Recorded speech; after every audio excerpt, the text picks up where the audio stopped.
tugiye kubanza turebe uyu musahaba Ibn Mas'ud ni muntu ki, ni mwene nde. Tugiye kubanza turebe Ibn Mas'ud ese ninde, ni mwene nde, n'ibigwi bye ni ibihe.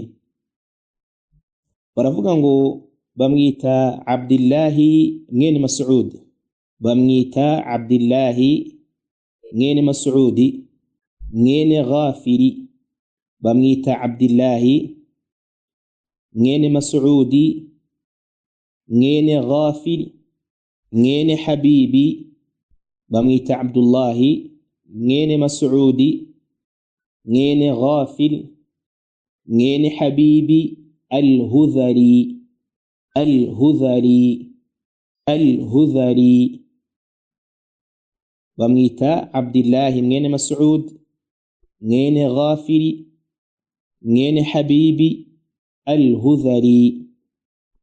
Uyu nguyu Ibn Mas'ud akaba ari mu basahaba min as-sabiqin al-awwalin, akaba ari mu basahaba babaye abambere mu kwinjira ubuyisilamu, ndetse akaba yarabanye n'Umwimana Muhammad sallallahu alaihi wasallama ku rwego rukomeye cyane.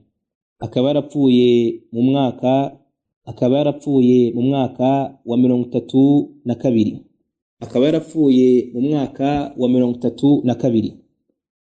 yarapfuye mu mwaka wa 32 mu myaka ya hijiriya, mu myaka abakoresha babara igihe Umwimana yimukiva Makka yimukira Madina.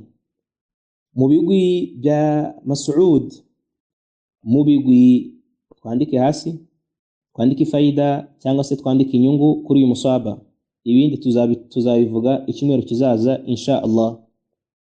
Mu bigwi by'uyu musahaba Ibn Mas'ud, ngo rimwe intumwa y'Imana Muhammad sallallahu alaihi wasallama yaramubwiye iti, rimwe intumwa y'Imana amahoro n'imigisha bibeho yarabwiye Ibn Mas'ud, rimwe intumwa y'Imana Muhammad amahoro n'imigisha bya Allah biyibeho yabwiye Ibn Mas'ud, iramubwira iti, yewe Mas'ud, ndagusaba yuko wakurira kino giti ukagira icyo unshira.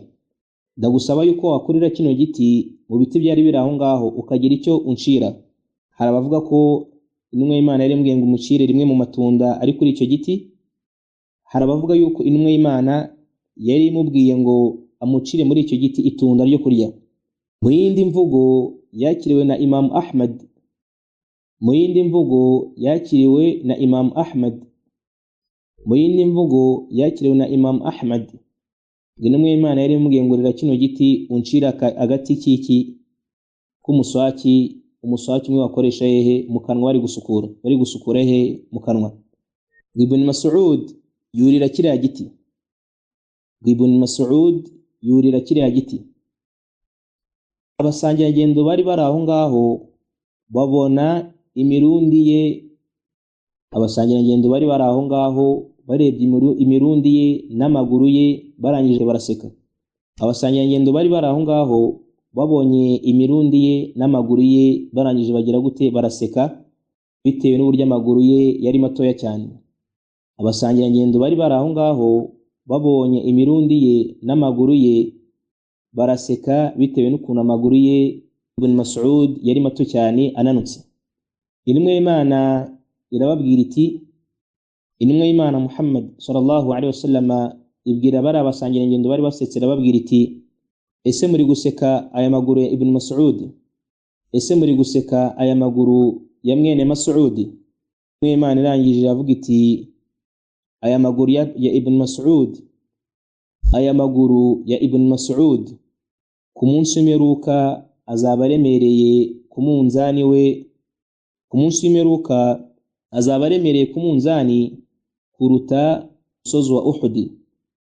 Ngo aya maguru ye muri guseka azaba aremereye ku munzani w'ibyiza ku munsi w'imperuka kuruta umusozi wa Uhud, azaba aremereye ku munzani we w'ibyiza ku munsi w'imperuka kuruta umusozi wa Uhud. Subhanaka Allahumma bihamdika ashhadu an la ilaha illa anta astaghfiruka wa atubu ilaik. Wassalamu alaykum wa rahmatullahi wa barakatuhu.